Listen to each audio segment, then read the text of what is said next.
All right, is part three, your first set of evolution notes, natural selection and population evolution. We talked about Hardy-Weinberg in class. I'm actually going to skip that.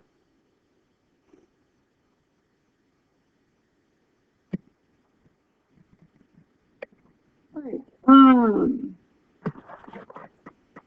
So what we learned from Hardy-Weinberg is that there are some conditions in which a population will not evolve. And there have to be some assumptions in which they will not evolve at any gene. Um, if any of those conditions are met, then they may actually be an evolution. They may be evolving. Not every gene is always evolving, but certain genes can evolve.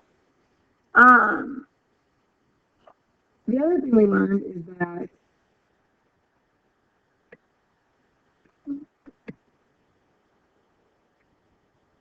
we can use Hardy-Weinberg to assess whether a population is evolving or not. And remember, finding here, these are the conditions that must be met in order for a population to be in Hardy-Weinberg equilibrium. We have to see there's no mutations, there's random mating, so no sexual selection, we're going to talk about that today. No natural selection occurring, there's nobody that's better for the environment than anybody else.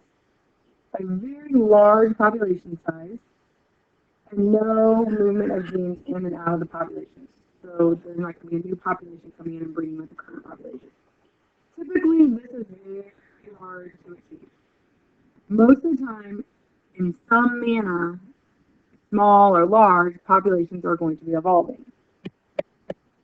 They can evolve most often by natural selection. However, they can also evolve because of genetic drift or gene flow, and we're going to talk about those two things today. Those will alter gene frequencies and lead to evolution as well. Natural selection is the only one that does it most consistently, though. Individuals in a population exhibit variations in their heritable traits, and those with traits that are better suited to their environment tend to produce more offspring than those with traits that are not well suited. That is the principle of natural selection. By consistently favoring some alleles over others, natural selection can cause adaptive evolution, which means evolution that results in better match between an organism and the environment. Genetic drift is a little different.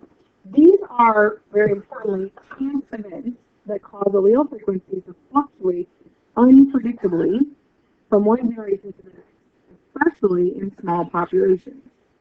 These chance events may be related to survival and reproduction. The founder effect and the bottleneck effect, these are two forms of genetic drift we're going to talk about. So what you need to remember about genetic drift, it has these chance events, so random things that happen. It is unpredictable, typically acts on smaller populations, has more effect on a small population than on a large.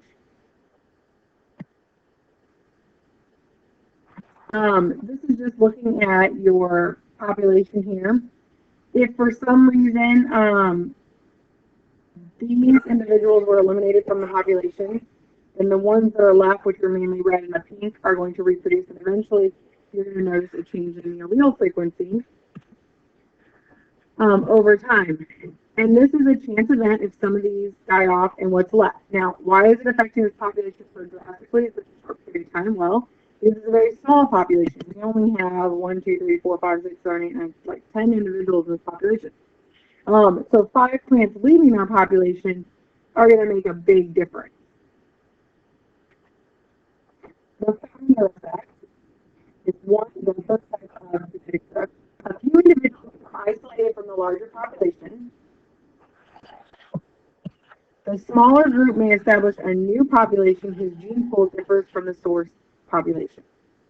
Example, few members are blown by a storm to a new island. This is how islands often get populated. It probably accounts for the relatively high frequency of certain inherited disorders among isolated human populations. For example, Tristan da Cunha, not sure I'm pronouncing that right, is a small island in the Atlantic Ocean. One colonist somebody that originally colonized the island, carried a recessive allele for retinitis pigmentosa. Well, because it's isolated from the other populations and they're breeding together, they're passing that recessive trait on. And so you'll find that allele in a higher frequency on the island than, say, you would on the continent of the United States, the North American continent, or South America, or Africa. And you're going to find it in higher frequencies there because it's such a small population and they're isolated from anybody else. So they're probably not breeding with other groups because they're stuck on that island. And it's the same idea with animals that get insects or organisms that get blown to islands. You'll find some of the most unique and rare organisms on islands. The bottleneck effect is number 2. This is when the population has significantly decreased its size, usually due to some kind of sudden change in the environment, like maybe a volcano or a tsunami. Certain alleles may be overrepresented, and others may be underrepresented, and some may be absent altogether. Ongoing genetic drift may have substantial effects until the population is large enough to have less impact. Remember that genetic drift affects small populations more. Humans often create severe bottlenecks for other species when we're doing something. An example of this is the greater prairie chickens. If you're interested in them, you can read about them. But I'll get to a map on that here in just a minute. Here's the idea of the bottlenecks. Say this is your original population. Okay. And something causes only a few individuals to survive. Maybe a tsunami, tornado, something. And maybe it's not even natural. Maybe it's we cut down their habitat. We cut down all the trees that they lived in. Well, if these are the only ones surviving, then those are the ones that are going to repopulate. And so you're going to have a lot of them that look like this and a few that look like this. You're not going to have that diversity in there anymore. So you can completely eliminate some alleles in the population. In this case, we eliminated the yellow allele. And in other cases, you can overrepresent alleles or underrepresent alleles. The greater prairie chicken is an example in Illinois where we took away their habitat, and I can't remember exactly how that happened in Illinois. But if you look at in Kansas and Nebraska, where there's no bottlenecks, the percent of eggs that are hatched are still pretty good. The number of alleles per locus, everything still looks pretty good. The population size is very large. In 1993, we recalculated this for Illinois when we had destroyed some habitats. And all of a sudden, the population size was less than 50. And so those 50 chickens are all breeding together. And you're going to bring out lots of disorders, especially if you have recessive alleles. If you have recessive individuals mating together, they're going to produce a 50-50 chance of, 25% chance of pulling out homozygotes, which could be lethal, or they could be dangerous, or they could be bad for them. Well, if these individuals then are produced, then they'll mate together, and then they have a higher chance. And so it just kind of keeps going on from there. But anytime you have a small population and they're breeding together, you're more likely to have recessive disorders come out, which can be deleterious to the population in general. We know this has happened in Illinois when we destroy their habitat.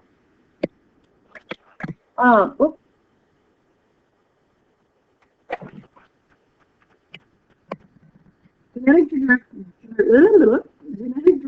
significant in small populations. It can cause allele frequencies to change at random. It can lead to a loss of genetic variation. And it can cause harmful alleles to become fixed. That's what I was talking about there with recessive alleles usually. So let's talk about a different type of force on evolution. It is not natural selection, it's not genetic, it's called gene flow. And the transfer of alleles into or out of a population due to the movement of fertile individuals is called gene flow. Because if they come in and mate, they're bringing their genes with them. When alleles are exchanged between populations, it tends to reduce the genetic difference between populations. If it is severe, it can cause two populations to actually become one with a shared gene pool. It can affect how well populations are adapted to local environmental conditions. It can also transfer genes in a way that improves the ability of a population to adapt to local conditions. So it can be good and it can be bad depending on which genes are coming into the gene pool. And then the last one we talked about, and we've talked about it before, but I'm going to revisit it, is natural selection is not random. Genetic drift and gene flow are both random. Natural selection is not random. It consistently increases the frequencies of alleles that provide a reproductive advantage, and thus leads to adaptive evolution. Gene flow and genetic drift do not necessarily lead to adaptive evolution. They lead to populations evolving, but not necessarily in a way that supports their environment or a way that conforms to their environment, I guess that's what I should say. Relative fitness, the contribution of an individual makes to the gene pool of the next generation relative to the contribution of the other individuals. This is often called the struggle for existence or survival of the fittest. You may have heard that before. But those terms really kind of imply struggle or fight, which is not really what happens. It can be subtle, and it can depend on many factors that don't necessarily involve battle. Acts more directly on the phenotype than the genotype, because the phenotype is what's helping their survival.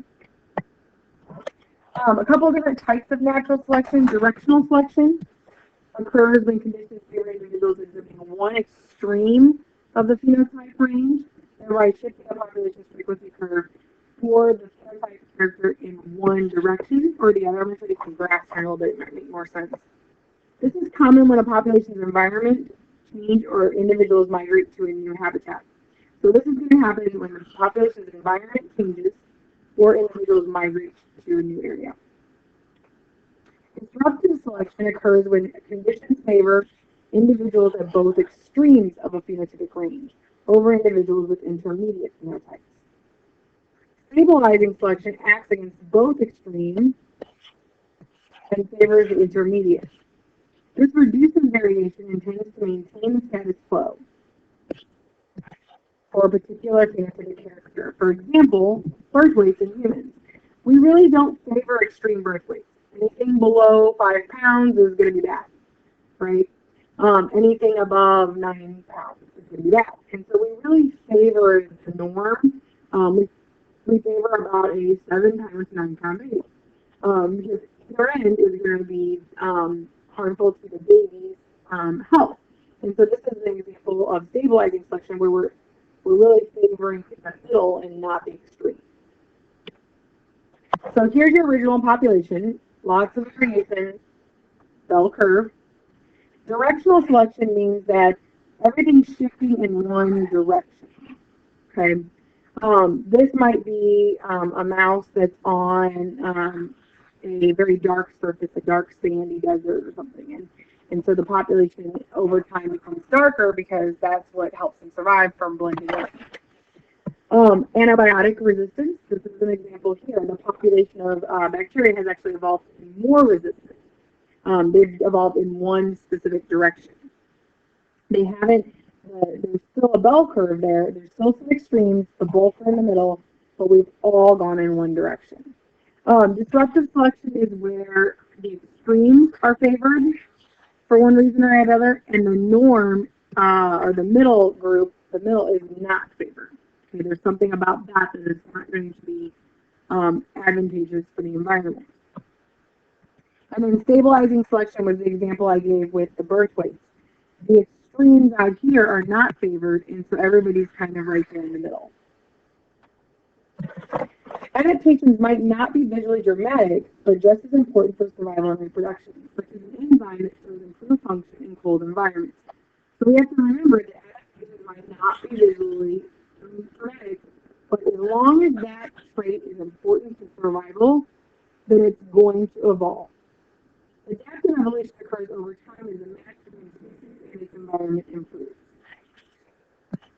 It can be a moving target. What constitutes a good match is not always the same, especially if the environment is constantly changing. Here's an example with the bones of the snake. This is something that is very unique to a snake, is the jaw bones, and that's because it helps them get more food sources, and so they survive better, they reproduce, and they pass that on. But they actually have a really unique flaw there. Sexual selection is really kind of a unique form of natural selection. It's this form in which individuals with certain inherent characteristics are more likely than other individuals to obtain mate. Okay, so this is about mating. It can result in sexual dimorphism, where the difference between two sexes and sexual characteristics is extreme. When I mean that is, I mean the males and the females. They do not look the same at all. Can you think of a good example of that? I bet you could come up with something. Intersexual selection is selection within the same sex. Individuals of one sex compete directly for mates of the opposite sex. In many species, this occurs among the males. Intersexual selection is mate choice. Individuals of one sex, usually females, are choosy in selecting their mate from the other sex. So, here, intersexual selection within the same sex. Individuals of one sex compete directly for mates of the opposite sex. So this would be like males competing for their mates. Think about deer in their racks. That's an example of intersexual selection where the rack they're competing against each other for a mate, and they will fight oftentimes. Intersexual selection is mate choice. Individuals of one sex, usually the females, are choosing and selecting their mates from the other sex. So this is where the females are going to be picky about their mates. A peacock, okay? They are bright and beautiful and have lots of color because the females are going to choose the ones that are most fit or they see as big, bright, beautiful. That's the mate choice there. Here's a picture of that. Sexual selection can pose some risk to predation. For example, the peacock. He's a pretty bright boy. Well, guess what? That means he's also going to be easier to spot by the predators that want to eat him. If the characteristic helps a male gain a mate, and this benefit outweighs the risk from predation, then both the bright plumage and the female preference for it will be reinforced because it enhances the overall success. So really, it's about which one out benefits better. If the characteristic helps a male gain a mate, and that benefit outweighs the risk from being eaten, then it's going to be selected for in the environment.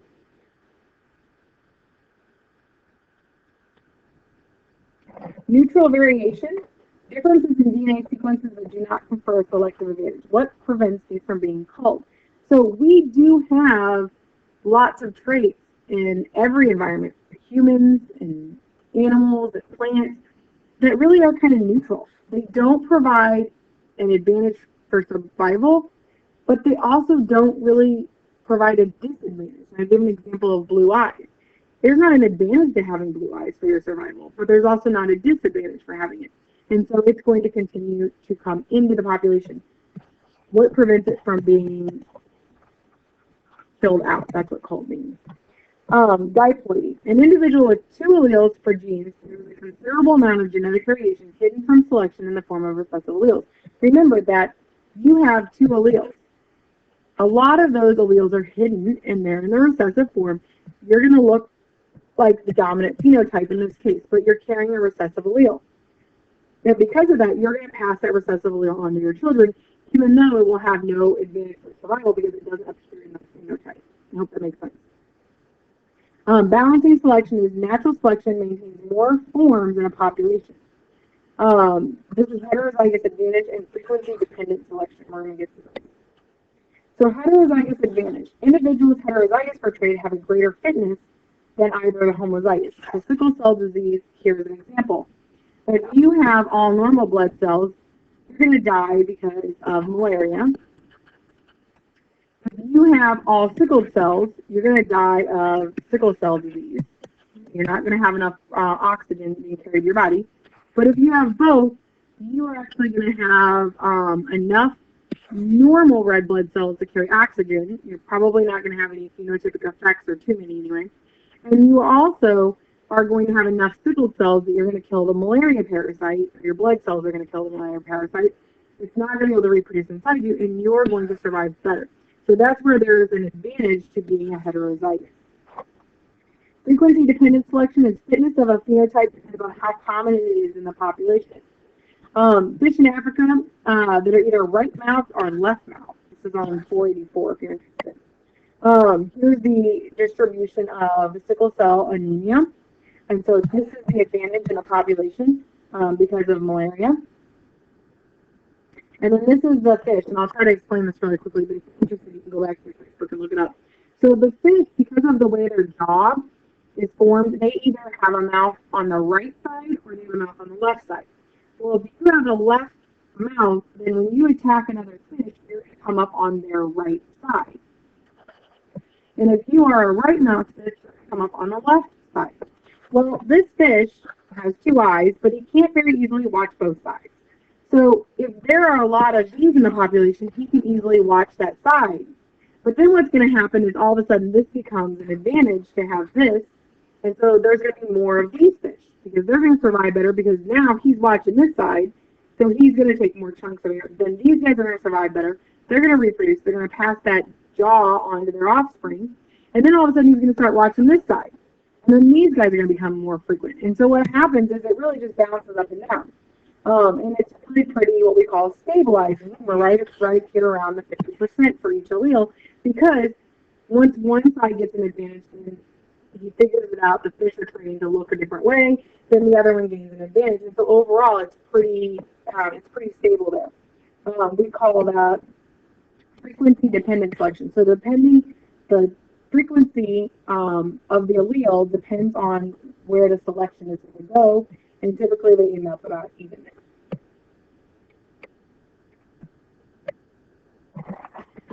Why natural selection does not action perfection? Selection can only act on existing variations. It can't create anything new. Okay? We need to remember that it can't create new. It can only act on what is already there. So it can only be as good as the genetics of the environment. Evolution is limited by historical constraints. Again, there's only so much that can really be passed on. You have to deal with the organisms from the past and the alleles that they have passed on. Adaptations are often compromises. Think about that sexual selection. That bright color is great, but it's also going to make you easy prey. And so there's a compromise there between what's really, really nice for sexual selection and the female likes, but what also will not be too flashy for the predators. And it's also a little bit based on chance. Natural selection and the environment are going to act. So if the environment changes, the natural selection is going to change as well. Natural selection always operates on a better than basis. That's important to think about. It's not really what's the best, it's what's better than the other variation. For example, is this better or is this better? It's not which one is really better. Maybe a normal mouse would be better, but that's not what's in the population. It's not one or the other. And so which one is better than the other? And that's it.